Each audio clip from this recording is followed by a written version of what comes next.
online suite of tools that will help you create pages, graphics, and in the case of this example, videos. These are good tools to create both teaching materials for yourself and also asking students to create their own videos and pages in Spark is a really useful task for online teaching. So you just sign in online. If you want to use your phone or your tablet for this one, then you'll need to download an app. But because I'm on the desktop, this is what it looks like. So I'm going to click to create a project. And for this example, I'm going to create a video. I'm going to give it a title. And again, this is a tool that will walk you through each and every step. Now you can start with a template, but I actually think it's much easier to start from scratch. It's a very simple interface, and as long as you've got your content already, it will be a quick and simple process to create a very high quality video. So you can use that video if you want to be reminded of some of the tips when you log in. But here is my video. Now, one of the things when we're moving to online teaching is getting used to recording audio. It can be quite daunting and you can feel like you need to speak for a long time. So if you're doing something like a narrated PowerPoint, chance will be the fine thing that you'll do a really good job. You'll get to the last 30 seconds of an 8-minute recording and you stumble over a word or make a mistake. We've got to get used to not over editing. We should keep it as natural and authentic as we can. But a really good thing with Adobe Spark is that it will only let you record audio in short snippets. So let me take you through that. If I click the plus, it will allow me to add different things. So I can just add standard text. I can add things like images. And a really good thing with adding images is I can do it from within Adobe Spark.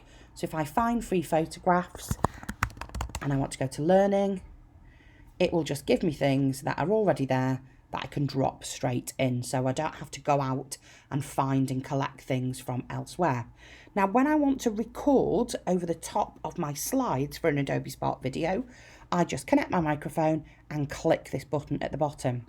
So when I press and hold it, and I've agreed, it's going to tell me how long I've been speaking for.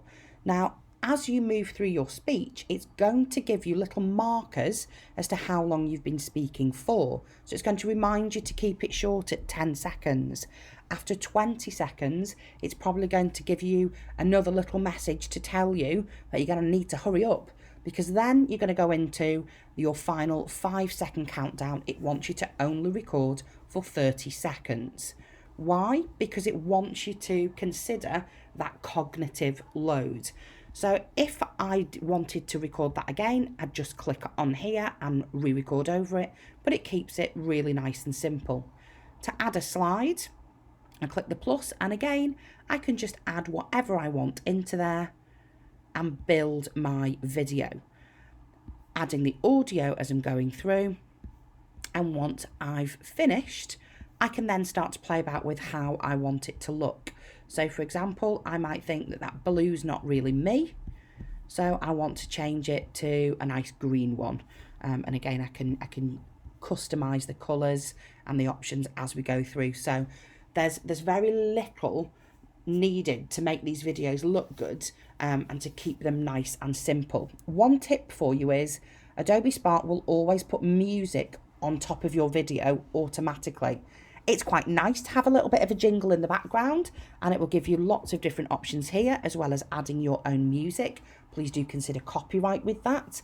But what I would suggest is that you just check the level of the music. You want the music to be quite low so your voice can be heard easily. Now, if you are working with colleagues on creating material, if I click this little icon at the top, it will allow other people to collaborate on this project and to add things into it, which can be really helpful for remote learning. And it's also a really good way for students to create videos together. Once I've done that, I can click preview and it will show me what it looks like, download it so I can upload it somewhere else, or I can simply press share to publish. So that is Adobe Spark Video.